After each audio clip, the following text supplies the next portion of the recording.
Assalamualaikum warahmatullahi wabarakatuh. Alhamdulillahirabbil alamin wassalatu wassalamu ala asrofil anbiya'i wal mursalin sayyidina wa habibina Muhammadin wa ala alihi wa sahbihi ajmain. Amma ba'du, raditu billahi robba wa bil islami dina wa bi Muhammadin nabiyya wa rasulah.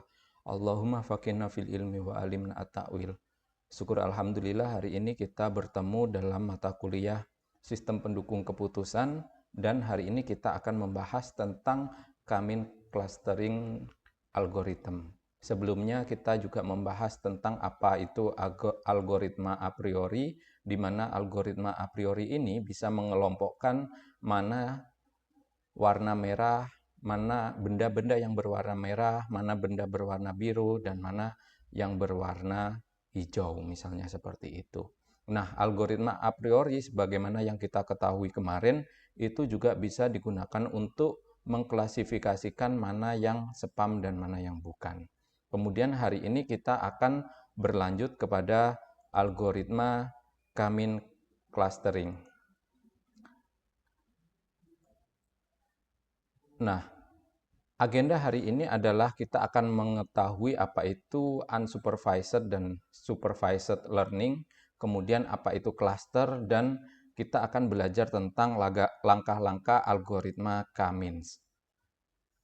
Sebelum kita masuk ke sana, alangkah kita baiknya kita mengetahui terlebih dahulu apa itu pengertian-pengertian yang sudah ada dalam istilah-istilah yang ada di depan. Unsupervised learning adalah penggunaan algoritma kecerdasan buatan atau artificial intelligence untuk mengidentifikasi pola dalam kumpulan yang berisi titik data yang tidak diklasifikasikan atau tidak diberi label. Nah, di sini kita jadi tahu ada perbedaan di dalam gambar itu ada supervised learning dan unsupervised learning. Jika unsupervised learning, dia adalah sesuatu yang dianggapnya sama, tetapi dia mempunyai karakteristik, jenis, dan yang lain sebagainya yang dapat diidentifikasi. Sedangkan supervised learning itu dia cenderung lebih bisa kita kategorikan seperti a priori kemarin ya, itu termasuk supervised learning. Kalau unsupervised learning itu kita bisa menggunakan algoritma K-means. Ini contohnya. Gimana caranya? Ya, salah satunya kita bisa dengan membuat klaster sebanyak K untuk titik-titik yang tidak kita ketahui labelnya. Kemudian karakteristik setiap klaster adalah kemiripan data yang sifatnya kemiripannya bisa sama atau bertingkat tinggi. Jika data tidak mirip, maka harus dibuat klaster yang lain agar dapat dikumpulkan dengan ciri dan tipe data yang serupa. Jadi, dengan menggunakan unsupervised learning, kita melihat struktur data itu dengan karakter, jenis, dan ciri yang berbeda-beda. Nah, setiap ciri itulah akan kita buatkan klasternya. Artinya, semakin jauh jarak antar klaster, maka semakin baik data yang akan dikelompokkan. Dan semakin dekat data di dalam suatu klaster, maka semakin baik klaster tersebut. Artinya, dia akan memiliki jenis-jenis data yang sangat tepat, begitu ya. Itu adalah ide daripada unsupervised learning. Ini adalah perbedaan antara supervised learning dan unsupervised learning. Yang pertama, itu dapat dilihat dari input datanya, di mana dia ada data yang berlabel, sedangkan unsupervised learning datanya adalah tidak berlabel. Untuk kompleksitas komputasinya, supervised learning-nya lebih sederhana, tetapi untuk unsupervised learning-nya lebih kompleks, karena kita harus membuat model klaster-klaster untuk memungkinkan jenis data yang ada untuk digabungkan. Untuk keakuratan, supervised learning jelas sangat akurat karena data-data tersebut sudah diberikan label. Tetapi dalam unsupervised learning, dia kurang akurat karena data-datanya masih berbentuk titik dan kita harus mengklasifikasikan atau mengkategorikan sesuai dengan ciri, jenis, dan karakteristik daripada data itu. Untuk jumlah kelasnya, untuk supervised learning, dia jumlah kelasnya dapat kita ketahui dengan mudah, tetapi untuk unsupervised learning, jumlah kelas tidak diketahui. Artinya kita akan menciptakan kelas-kelas untuk data-data yang akan dijadikan objek learning. Berikutnya adalah cluster. Cluster dapat dianggap yang paling penting dalam masalah unsupervised learning karena sebuah cluster merupakan sebuah kumpulan objek-objek yang sama di antara mereka dan berbeda pada objek dari cluster lainnya. Sehingga dia memiliki karakter yang berbeda, memiliki jenis yang berbeda, ciri yang berbeda. Itu adalah maksud daripada cluster ini. Kemudian ada beberapa cara untuk melakukan klasterisasi. Yang pertama adalah eksklusif atau partitioning.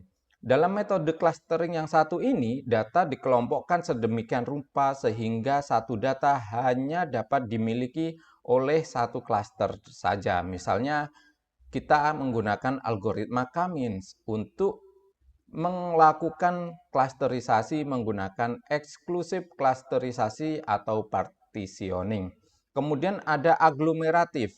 Dalam teknik clustering ini, setiap data adalah sebuah cluster. Namun, data dapat digabungkan secara berulang antara dua cluster terdekat untuk mengurangi jumlah cluster. Contohnya adalah hierarchical cluster. Jadi, semuanya dibuat cluster, tetapi dia data yang memiliki nilai yang berdekatan, dia akan di-merger menjadi satu. Itu idenya daripada aglomeratif cluster. Kemudian ada overlapping. Dalam teknik ini, himpunan fuzzy digunakan untuk mengelompokkan data. Setiap titik tidak dapat memiliki dua klaster atau lebih dengan derajat keanggotaan yang berbeda.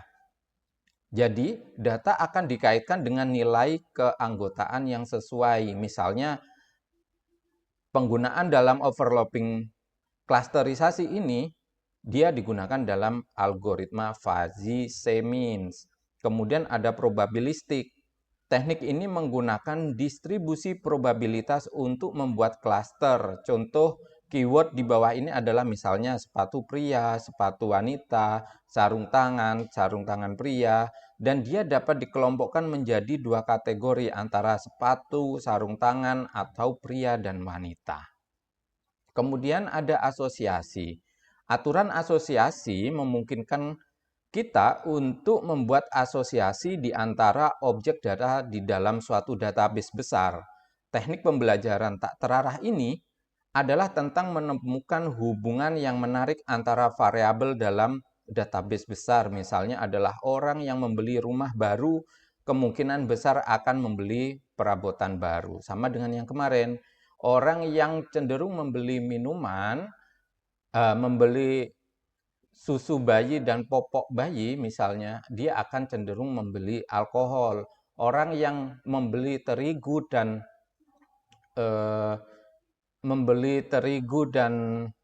telur, dia akan cenderung juga membeli apa seperti itu. Contoh lain adalah subkelompok pasien kanker yang dikelompokkan berdasarkan pengukuran ekspresi gen mereka. Kemudian ada kelompok pembelanja berdasarkan riwayat penelusuran dan pembelian mereka. Kemudian ada kelompok film berdasarkan peringkat yang diberikan oleh penonton film. Banyak sekali algoritma klasterisasi ini digunakan. Contohnya adalah untuk memetakan antara pelanggan Indomart dan Alfamart, di mana dua company tersebut dia akan berada di sebelahan, tetapi dia tidak akan mati. Kenapa? Itu karena dia memiliki klasterisasi pembelinya. Jadi tidak ada yang ditakutkan bagi mereka untuk melakukan aktivitas jual beli tersebut. Selanjutnya kita akan mengenal tahapan clustering dalam K-means.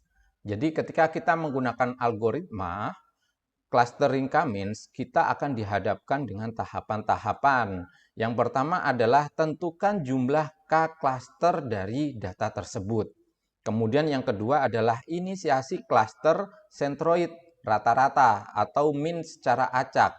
Sentroid merupakan titik pusat setiap cluster. Kemudian yang ketiga adalah hitung jarak antar data dan sentroid menggunakan Euclidean distance. Jadi kalau rumus nomor 2, dia adalah rata-rata. Jadi misalnya adalah umur baru. Ini ada umur tua dikurangi umur paling kecil, kemudian umur maksimal dikurangi umur minimal. Kemudian kalau Euclidean distance itu dia ada di distance antara P dan Q, itu akan dihitung P ke I dikurangi Q I di antara jarak-jarak itu. Kemudian kita bisa menjumlahkan antara I1 sama dengan N, kita akan hitung PI min Q-nya dipangkatkan, dikuadratkan ya. Ini. Kemudian untuk menghitung nilai sentroid yang baru itu kita gunakan rumus sentroid baru, kemudian ini jumlah nilai pada klaster yang sama kita ambil dari ini sentroid rata-rata, kemudian dibagi jumlah data pada klaster tersebut. Kemudian yang terakhir adalah ulangi langkah ketiga dan kelima sampai tidak ada lagi data yang berpindah ke klaster lain. Nah, di sini kita akan membahas penerapan dari K-means clustering ini ke dalam suatu contoh, yaitu yang pertama, balita. Seseorang atau sebuah posyandu itu memiliki sebuah tempat timbangan atau digunakan untuk mengidentifikasi balita ya. Nah, di situ dia akan mengkategorikan di mana balita yang memiliki dia memiliki bobot yang ideal, kemudian apakah balita itu gizinya bagus, atau apakah balita itu dia memiliki tingkat gizi yang buruk, itu akan diidentifikasikan menggunakan algoritma K-means ini. Ini adalah langkah-langkah dari algoritma clustering tersebut. Yang pertama kita harus tentukan jumlah dari cluster. Iterasi 1, kita akan menentukan 5 cluster dari contoh data ini. Misalnya, dari balita-balita itu akan kita kategorikan mana yang gizinya buruk, gizinya kurang, gizinya baik, gizinya berlebih, atau dia mengalami obesitas. Itu kita tentukan. Kemudian langkah yang kedua, kita inisialisasikan klaster sentroid atau rata-rata.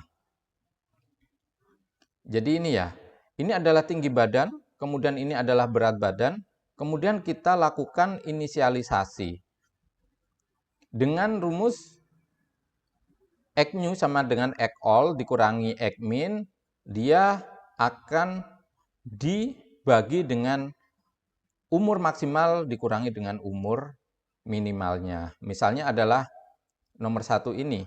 Kita ambilkan dari data yang ini. Dia X-all-nya sekarang dia adalah atau tinggi badan sekarang adalah 52. Kemudian dikurangi dengan tinggi badan minimalnya adalah 46. Kemudian dibagi tinggi badan maksimal dikurangi tinggi badan minimal sehingga hasilnya adalah 0,10. Begitu juga dengan berat badan, kita ambilkan dari berat badan ini. Misalnya 5,8 dikurangi berat badan paling kecil yaitu 5 kilo. Kemudian dia dibagi dengan berat badan maksimal dikurangi berat badan minimal. Sehingga hasilnya adalah 0,13. Nah, selanjutnya kita akan teruskan ke bawah sampai balita ke-10. Jadi ini kalau kita kopikan ya di sini, kita pastekan di sini, dia akan berjumlah 10 balita karena normalisasi atau rata-rata dari bobot balita itu yang diambil dari tabel balita tadi. Kemudian iterasi ketiga kita tentukan sentroid awal klaster. Nah, gizi buruknya itu dapat kita set. Kita set nih. Misalnya 0,92. Kemudian berat badannya adalah 1. Kemudian gizi kurangnya itu adalah 1. Kemudian dia berat badannya 0,58. Ini ya. Jadi ini diurutkan. Kemudian gizi baiknya 0,73. Gizi lebihnya berat badannya adalah 0,13. Kalau obesitas adalah 0,08. Ini kita dapat nih. Kita dapat untuk perbandingan atau sentroid C1 sampai C5-nya. Kemudian kita akan hitung nih jarak data dengan sentroidnya. Jadi balita 1 jarak C1-nya berapa, C2-nya berapa dengan rumus Euclidean distance ya. Jadi kita masukkan rumusnya untuk jaraknya masing-masing, kemudian kita tentukan siapa yang terkecil dari setiap sentroid itu. Misalnya sentroid 1 ternyata dia balita ke-8, sentroid 1 itu adalah gizi buruk. Ini nilainya yang mendekati adalah 0,08, adalah balita ke-8. Kemudian sentroid 2 didapatlah itu menggunakan rumus ini tadi. Sampai kita lakukan iterasi kelima, yaitu hitung nilai sentroid yang baru. Dari sentroid yang ada, kita hitung lagi tuh.